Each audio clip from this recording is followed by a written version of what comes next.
देखो, क्रीपी और horror movies का जॉनरा बड़ा ही एक्साइटिंग जॉनरा है जिसमें थ्रिल सस्पेंस ये दोनों मसाले बिल्कुल मुफ्त में मिल जाते हैं। जैसे छोले भटूरे के साथ अचार और प्याज। बोले तो ऐसी मूवीज में आप चिल तो कतई नहीं कर सकते। कभी डर कभी बेचैनी बराबर बनी रहती है। ओनली इफ वो मूवी धमाकेदार और जबरदस्त है तो। एंड यही काम तो अपुन करता है, आपको बेहतरीन मूवीज से रूबरू करा के, ताकि आपका टाइम बिल्कुल अच्छी तरह से स्पेंड हो एंड आपको फुल एंटरटेनमेंट मिल सके। चलो फिर आपको अब बताता हूँ ऐसे 3 मूवीज जिसपे आपको डर, सस्पेंस, थ्रिल सब कुछ मिलेगा, बराबर मिलेगा। तो पहली मूवी है डेड साइलेंस। इस मूवी में एक कपल रहता है, जेमी एंड लिसा, जिसको उनके घर पर एक बॉक्स रिसीव होता है। बट उस बॉक्स को भेजा किसने है ये पता नहीं होता। सो आउट ऑफ क्यूरियोसिटी वो उस बॉक्स को खोलते हैं, जिसमें एक पुराना एंटीक टाइप का पपेट रखा होता है। जोकिंगली वो उस पपेट को रख देते हैं, ये मानते हुए कि किसी ने ऐसे ही मजाक में या उन्हें परेशान करने के लिए उस पपेट को भेजा होगा। जिसके बाद जेमी कुछ फूड लाने बाहर चला जाता है। लिसा घर पर अकेली होती है, बट सून उसको कुछ आवाजें सुनाई देती है जो उसके बेडरूम से आ रही होती है। लिसा को लगता है जेमी फूड लेकर वापस आ गया होगा। बट लिसा जब अपने बेडरूम में जाती है तो उसे उस पपेट के अलावा वहां कोई और नहीं दिखता। अब जब जेमी फूड लेके घर वापस आता है तो वो देखता है कि किसी ने उसकी वाइफ लिसा का मर्डर कर दिया है एंड उसकी बॉडी को बुरी तरह डिसफिगर कर दिया है। उसकी जीभ तक काट दी गई होती है। जिसके बाद पुलिस को कोई और सबूत नहीं मिलता तो वो जेमी को अपनी वाइफ के मर्डर का प्राइम सस्पेक्ट मान के अरेस्ट कर लेती है। लेकिन जेमी के खिलाफ कोई सबूत न होने की वजह से जेमी जेल से छूट जाता है। वो वापस अपने घर जाता है और उस पपेट और बॉक्स को दोबारा से चेक करता है, जिसमें सिवाय एक नाम मैरी शॉ के अलावा उसे कुछ नहीं मिलता। अब क्या है इस पपेट, मैरी शॉ और जेमी के वाइफ की मर्डर की पूरी मिस्ट्री जानने के लिए आपको ये मूवी देखनी ही पड़ेगी, जिसकी IMDb रेटिंग 6.1 है। वहीं गूगल पर इसे 80% लोगों ने लाइक किया है। मूवी में डर ये जो शब्द है इसका मतलब आपको बखूबी महसूस होगा। दूसरी मूवी भी कमाल की थ्रिलर मूवी है जो 2016 में आई थी। बिल्कुल ही अलग बट मस्ट वॉच मूवी है एंड इसको आपको जरूर से देखना चाहिए। आते हैं मूवी के प्लॉट पर। तो मूवी की कहानी घूमती है मैडी नाम के एक लेडी के अराउंड, जो एक हॉरर नॉवल राइटर है एंड वो डीफ एंड म्यूट है। मतलब मैडी ना कुछ बोल सकती है और ना ही उसे कुछ सुनाई देता है। एंड वो एक आइसोलेटेड घर में रहती है जो शहर से बहुत दूर, लोगों से बहुत दूर होता है।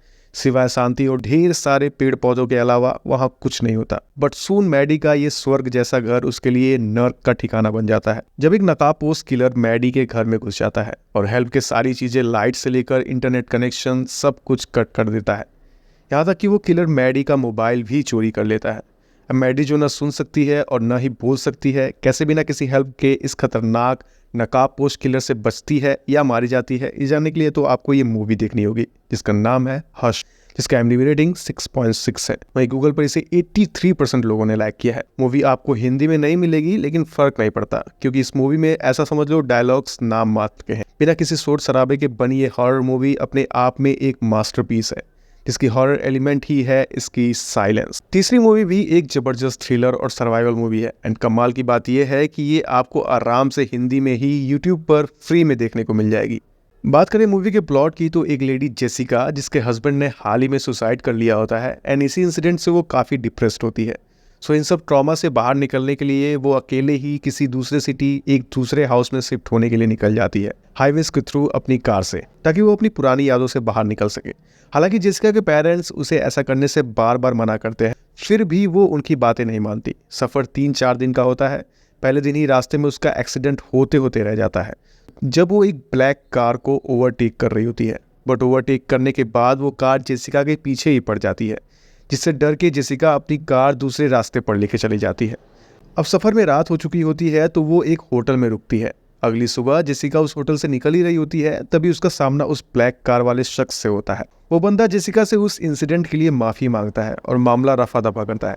जेसिका भी सब कुछ भूलकर आराम से अपने सफ़र पर निकल जाती है। बट कुछ दूर जाते ही उसकी मुलाकात फिर उसी ब्लैक कार वाले शख्स से होती है, जिसकी कार खराब हो गई होती है। वो जेसिका से हेल्प मांगता है अगले गैस स्टेशन तक जाने के लिए, बट जेसिका को ये ठीक नहीं लगता एक अनजान आदमी को लिफ्ट देना। सो वो सॉरी बोल के निकल जाती है। अब उसी रात जेसिका अगेन एक गैस स्टेशन पर रुकती है, जहाँ फिर से वो बंदा आ जाता है और वो जेसिका से बात करना चाहता है। जेसिका जल्दी जल्दी वहां से भागती है, ये सोचते हुए कि ये बंदा तो उसके पीछे ही पड़ गया है। बट सुनसान और अंधेरे रास्ते में जेसिका की कार आगे चल के क्रैश हो जाती है। जेसिका कार से बाहर आती है और वो देखती है कि किसी ने उसके कार की टायर में बड़ा सा छेद कर दिया है। तभी वहां ब्लैक कार वाला वो शख्स आ जाता है और वो जेसिका के साथ हाथापाई करके उसे बेहोश कर देता है और किडनैप कर लेता है। अब आगे जेसिका का क्या होता है ये जानते हुए कि ये बंदा एक सीरियल किलर है और इसने बहुत से लोगों को इस हाईवे से किडनैप किया है, क्या जेसिका इस सीरियल किलर से बच पाएगी?